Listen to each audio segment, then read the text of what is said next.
जय हिंद साथियों, मैं पंडित इशारुद्दीन मास्टर यूट्यूब चैनल के माध्यम से आप लोगों के लिए लेकर आता हूं मनोरंजक ज्ञानवर्धक कहानियां। बंधुओं, हाथ जोड़कर विनम्र निवेदन है कि पूरे वीडियो को देखना, वीडियो स्किप ना करना।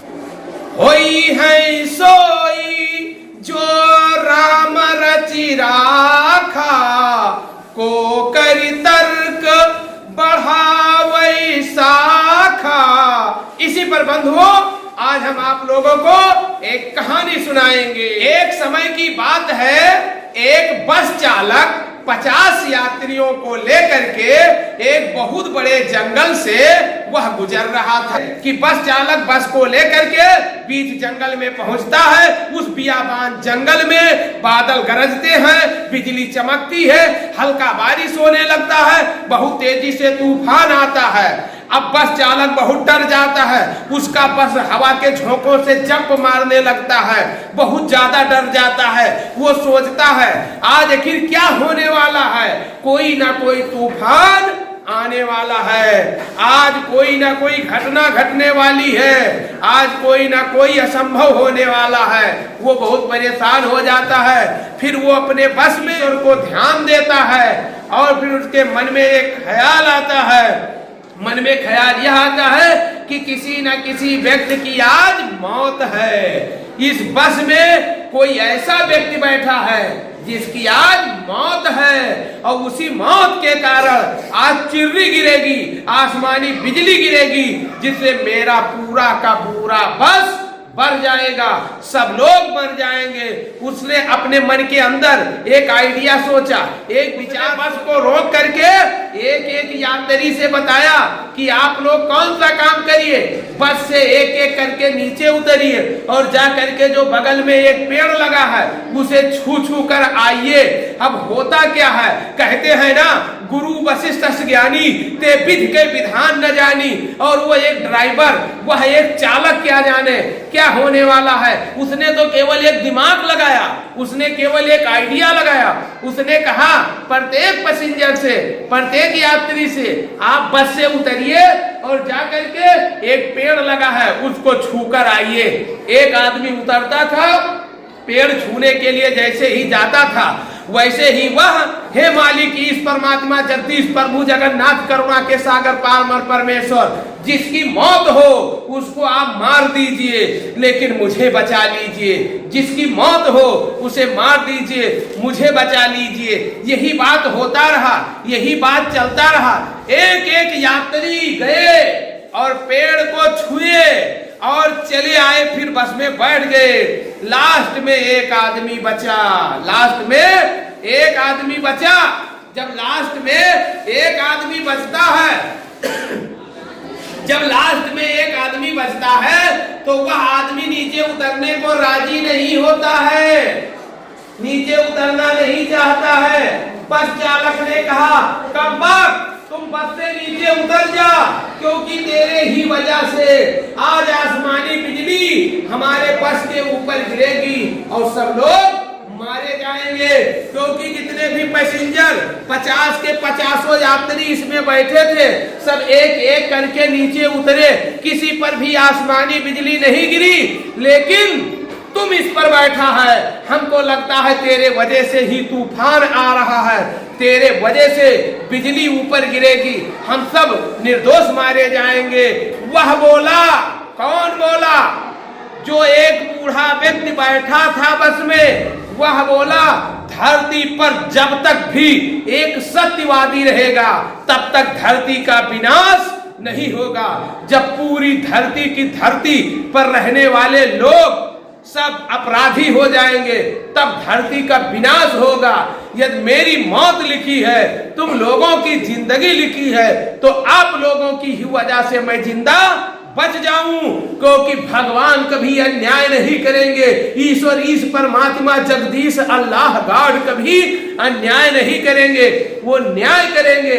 इसलिए आप लोगों के ही झमेले में मुझे जिंदा रहने दो, मुझे नीचे ना उतारा जाए। हो सकता है आप लोगों की ही वजह से मैं बच जाऊं। लेकिन जितने भी यात्री थे आक्रोश को न थाम पाए, सब लोगों ने कहा मेरे वजह से आप जिंदा रहें, हो सकता है आपके वजह से मैं लोग मारा जाऊं, आपके ऊपर सीधी गिरेगी, पूरा बस जल जाएगा, हम सब मर जाएंगे, हे बूढ़े नीचे उतर जा। और बूढ़ा उतरना नहीं चाहता था, कहता था कि क्या बताऊं, आप लोग क्यों मुझे मार डालना चाहते हो, मैं ईश्वर से प्रार्थना करता हूं कोई नहीं मरेगा, मैं हमेशा सत्यवादी हूं, सत्य बोलता हूं, मेरे वजह से सब लोग बच जाओगे। लेकिन जितने भी यात्री थे कहे हम तेरे वजह से सब मारे जाएंगे। उसने कहा आप लोगों की गलत है, क्योंकि जहां से विज्ञान खत्म होता है, आपकी सोच खत्म होती है, वहां से अध्यात्म की दुनिया शुरू होती है।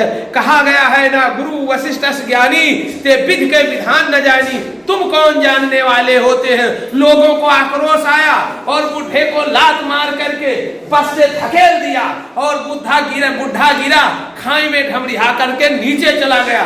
जैसे बुढ़ा खाई में ढमरिहा कर गिरा, वैसे बस के ऊपर एक बिजली गिरी, सारा बस जल गया, जितने लोग थे सब मर गए। इस प्रकार कहा जाता है ना कि धरती पर एक भी न्यायिक रहेंगे तो धरती का विनाश नहीं होगा। मोहम्मद के किताबों में भी बताया गया है, जहां पर 40 व्यक्ति बैठे होते हैं वहां पर एक जन्नती बैठा होता है। इसलिए बंधुओं, हमें समूह में रखना चाहिए, हमें समूह में रहना चाहिए, मिलजुल कर रहना चाहिए, भाईचारा बनाकर रहना चाहिए। कर भला सो हो भला। दूसरों की जिंदगी बचाना चाहोगे तो आपकी खुद जिंदगी बच जाएगी। यदि सभी बस के यात्री उसे नीचे उतरने नहीं देते, सब लोग मिलकर उसका जिंदगी बचाना चाहते, तो मालिक को दया आ जाती, सबकी जिंदगी बच जाती। लेकिन सब लोगों ने उसे मारना चाहा और सबकी मौत थी, उसकी जिंदगी थी। इसी पर एक कहावत कहा गया है, जो सबसे प्रिय होता है वही आपको धोखा देता है। कैसे? सुनिए, मस्त कहानी, मनोरंजक कहानी, ज्ञानवर्धक कहानी। एक आदमी की मौत आ गई। क्या आ गई? मौत आ गई।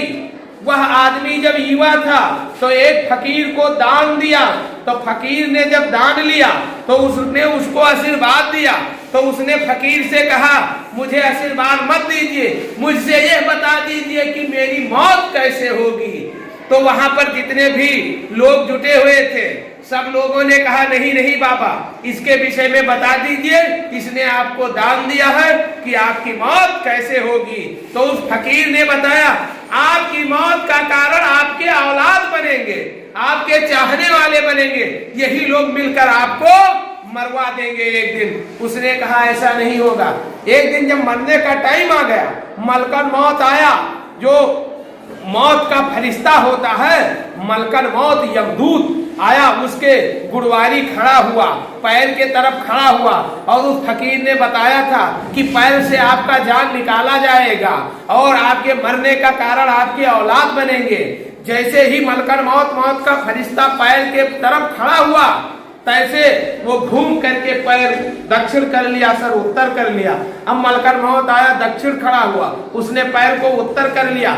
जैसे ही वो पूरब पैर करता, मलकन मौत पूरब जाता, उत्तर करता उत्तर जाता, पश्चिम करता पैर पश्चिम जाता, दक्षिण करता दक्षिण जाता। उसके बेटों ने सोचा आज न जाने मेरे पिताजी को क्या हो गया है, जो इधर उधर पैर टाल रहे हैं, दौड़ रहे हैं। सब आकर के आगोश में उसके लिपट गए, उसके पैर को पकड़ लिए और मलकन मौत ने उसकी जान निकाल लिया।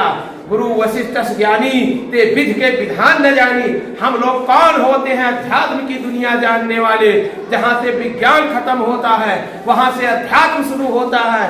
साइंटिस्ट लोग कहते हैं ईश्वर कहीं कुछ नहीं है, साइंटिस्ट कहते हैं ईश्वर कुछ नहीं है। ध्यान रखो, आज तक कोई भी वैज्ञानिक यह नहीं बता पाया कि आकाश में कितने तारे हैं, किसकी क्या औकात कि वो बता दे तारों से तारों के बीच की दूरी क्या है और कितना बड़ा ब्रह्मांड है। जब तुम तारे नहीं बता पाए, तारों से तारों के बीच की दूरी नहीं बता पाए, तो तुमको क्या पता ब्रह्मांड कितना बड़ा है। ईश्वर अनंत है, अल्लाह अनंत है, गॉड अनंत है, परमात्मा अनंत है, जगदीश अनंत है, करुणा के सागर अनंत है, पारम परमेश्वर अनंत है। बंधुओं, हम लोगों को एक ईश्वर पर विश्वास रखना रखना चाहिए। हम लोगों को अपने ईमान पर डटे रहना चाहिए। ईमान से तात्पर्य है एक ईश्वर को मानना, उसको अनंत मानना। ईश्वर कौन है?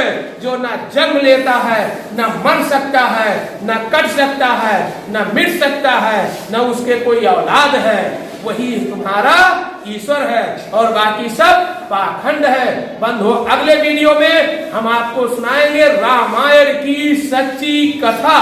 तब तक के लिए रामायण की वास्तविक और सच्ची कथा आप सुनना चाहते हैं तो अगले वीडियो का इंतजार करें, चैनल को सब्सक्राइब करें, वीडियो को लाइक करें और ज्यादा से ज्यादा लोगों तक वीडियो को शेयर कर दे ताकि वह तैयार रहे घंटी बजा करके कि कल आएगा रामायण की सच्ची कथा। रामायण के विषय में बहुत से लोग टीका टिप्पणी करते हैं। कोई अच्छा कहता, कोई काल्पनिक कहता, कोई मनगढ़ंत कहता, कोई बुरा कहता, कोई वास्तविक कहता। किसी का आस्था है, किसी का विश्वास है, किसी को झूठाई देती है, किसी को सच्चाई देखती है। कल हम आपको बता देंगे रामायण में क्या सच्चाई थी और क्या अच्छाई थी, क्या रामायण वास्तविक है या काल्पनिक है। इसी के साथ जय हिंद, जय भारत। फिर मिलेंगे। Okay bye. चैनल को सब्सक्राइब करके वीडियो लाइक करें।